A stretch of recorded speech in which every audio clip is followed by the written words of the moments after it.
ഇവൾ ഇതുവരെ റെഡി ആയില്ലേ? എന്താ ഒരു 5 മിനിറ്റ് പെട്ടെന്നാവട്ടെ, അവര് വന്നിരിക്കുന്നു.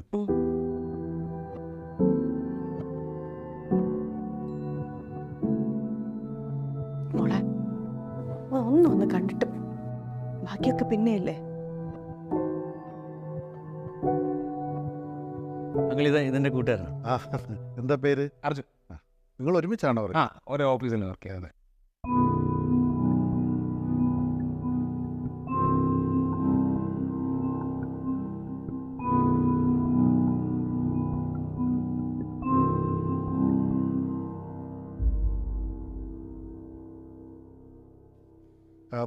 കാര്യങ്ങളൊക്കെ പറഞ്ഞിട്ടുണ്ടല്ലോ, ഇനി കൂടുതലൊന്നും പറയാനില്ല. നമുക്കധികം വെച്ച് താമസിപ്പിക്കണ്ട, ഇതങ്ങ് ഉറപ്പിക്കാം. അങ്ങനെ നിങ്ങൾ മാത്രമല്ല ഉറപ്പിച്ചാ എങ്ങനാ? എനിക്കൊരു സംസാരിക്കാനുണ്ട്.